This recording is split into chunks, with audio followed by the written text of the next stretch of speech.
welcome back to Patriot Bowling. Today is the first video we're doing, and so this is also the first video of the new series that we'll be doing. So we're going to be doing tutorial videos on things to improve your game for all skill levels. Today specifically is going to be entitled How to Clean Your Balls for All Skill Levels.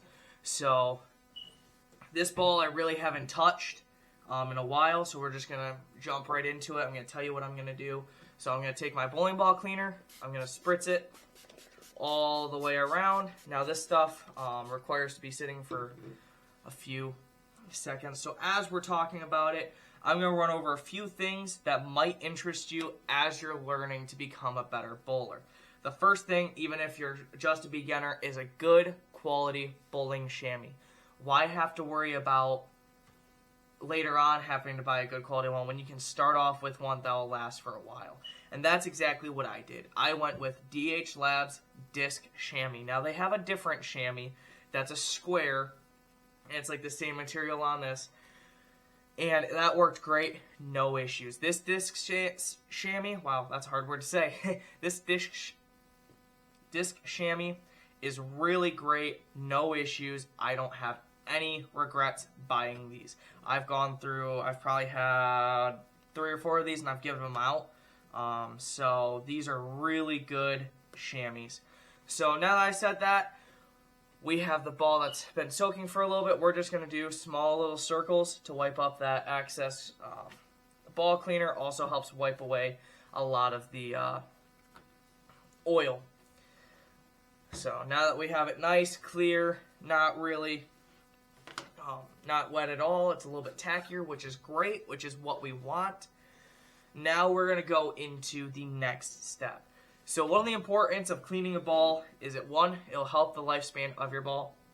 It'll make it last longer so you don't have to get a new one every year or anything like that. These will last for quite a while. 2, it'll help the reaction of the ball. So what that means is if you ever throw bowling balls down the lane, they come back and they're a little bit wet. That's the oil that sticks on them and stays on them. Every bowling ball will have some degree of oil on it. So the best thing is to take a chamois and wipe off the oil. But after every time you're done bowling, you're getting ready to go home, just clean your balls. It'll give them a longer lasting life. And also when you pull them out of your bag for the next bowling time, you don't have to worry about, oh, I never cleaned it, so now there's a lot of oil in there, I got to clean it up. Nope, you can just grab it right out and you can trust that the ball will do what it's supposed to do. So now with that being said, there's another step. Let's say your ball wasn't hooking, so you cleaned it. It's hooking a little bit, but not enough. There's another thing you can do, and that's called resurfacing. So this is a 2000 grit sanding pad that I got from DH Labs. They have all different sorts of bowling ball products, besides just bowling ball cups, chamois, and these. They have ball cleaners as well, resin bags to help with grip on the ball. So I'm just going to show you quickly what I like to do. You just go over it a little bit. You don't have to apply much pressure, especially with new sanding pads and all of that. You just go through and around, doing small semicircles, full circles, just going around it.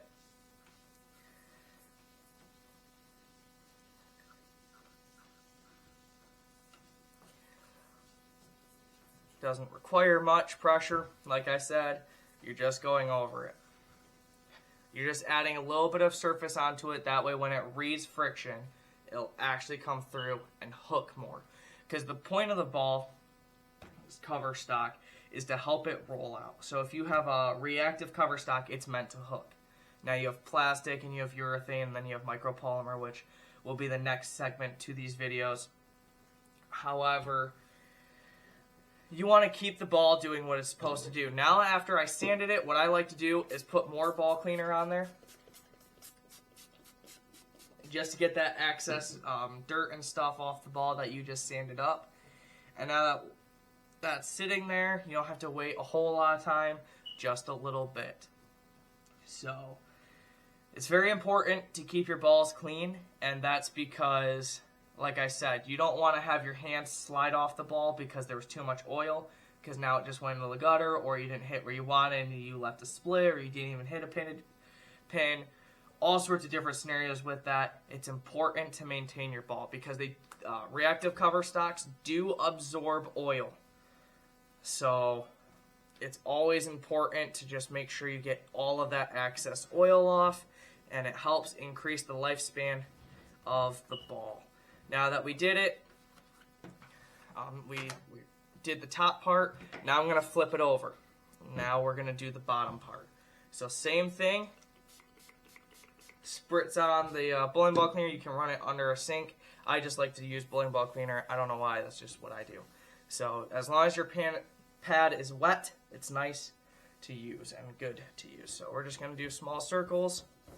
You don't have to do anything huge, crazy. You don't have to pound your fist into it. You don't have to make your hand tired.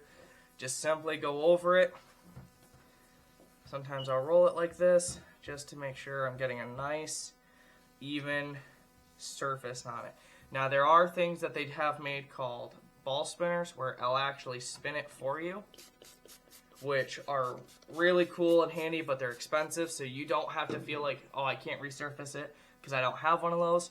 They actually do have things that you can use instead. You can do what I do with a solid stand, or DH Labs has this, a ball spinner. So after I wipe this up, I'll show you what that ball spinner does. So it's not electric, so it's not going to do exactly what the electric ball cups do and spinners that allow you to do all of that. So now you'll go here. This is what the ball cup does. Allows it to spin. So it's got ball bearings on it and all of that will help. If you notice, the ball went from being kind of glossy to this kind of dull, dingy color. That's because this ball originally had a React to Shine gloss on it. So it held the ball longer, but I didn't like the way it was. I wanted to change it so it worked for me. And some of you might be like, well, how do I know what sanding pad to use? That is a great question, and today we're going to talk about that as well. So if you go on Google or I don't know what app, Siri, I don't know what Apple's version of that is, but you can type in what kind of ball you have, brand, name of it, and then it'll come up with what the cover stock is. Some of it might be like React to Gloss. That means it's probably got like a 1500 pad on there with a little extra gloss on it to help make it roll longer. So that's what this ball had, but I like to put a little bit 2000 on it because it'll make it roll a little bit longer but still bite more than when it came out of the factory. So I recommend usually going with what factory specs are on the ball. However, there are some times where, let's say you're on a ridiculously long oil pattern, let's say it's like a 45 and you need it to cut back because the lane is 60 feet, then you're going to want to use a little bit of a different grit so it bites in more, or get a ball that's drilled out to be really aggressive. So these are the fundamentals of how to clean and resurface your bowling ball. If you have any questions, feel free to reach out, leave a comment below being like, hey, you know, you didn't cover this, and what do I do with this, or whatnot. Feel free to ask. I will help you out as much as I can, and all of that as well. But like I said, you should go get yourself a nice chamois. Doesn't have to be DH Labs, but I do highly recommend this. Get yourself a nice ball cleaner. I know Amazon has them. DH Labs, if you're getting their chamois, you can go on their website. You can also get bowling ball cleaner, cups, etc. like that, so you can help yourself in the long run get situated. But with that being said, there's quite a few of other different things coming up. So the next series for all the skill levels, the fundamentals, is going to be different cover stock options. So we'll be talking about reactive versus non-reactive versus like micropolymer versus urethane versus plastic. We'll talk all about that, so that way when you are on the lanes, you can feel confident in your arsenal that I have a ball that I can use for these situations, and then you can go from there. And sometimes maybe what will work for me won't work for you guys. That's something you guys will have to find out. But these are basically your fundamentals and key knowledge for all skill levels, whether you're just beginning and never touched a bowling ball before, all the way to the opposite side of the spectrum where you bowl every day, you bowl in tournaments, leagues, and all of that. This is just stuff that will hopefully help you and remind you of different things and all of that, because I wish I knew more about changing cover stocks and cleaning them and all of that. I wish I knew more about that when I got started, but I learned that along the way and all of that. So this segment videos is supposed to help remind you guys of stuff like this, and also for all of you beginners who are just getting out and you want to learn more, we'll be talking more about that. We'll also be doing videos in the future on how to read the lane, what the arrows mean, how to read oil patterns, how to transition with all of that. That will be coming here in the future. And then as well as we will also have a different thing going on where I will be traveling to all of my local bowling alleys and bowling centers and kind of ranking them. I'll bowl a few games, the same amount of games on each lane, each alley, just to see how good they are and all of that. And then I will have all of that down as well. But those are the two series starting off with. Also, this coming weekend, I am heading to a tournament over in Saginaw. So I will be doing a video on that. So you guys will also see that coming up as well. So we've got a few other fillers in there. Also, we'll be having a guest on one of our videos, a Patriot Bowling Challenge video. So it'll be me and a guy, or me and a girl, bowling, and there'll be either like a prize at the end or money and stuff like that. So those are things we have coming in the future. I hope you guys stay tuned.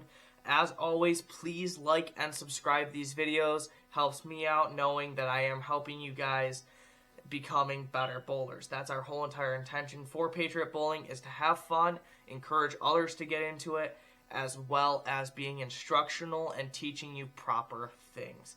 There are a lot of people out there posting videos on bowling. Some of them are great, some of them aren't. Some of them are leading you astray and making you think that that's a proper technique, and it's not.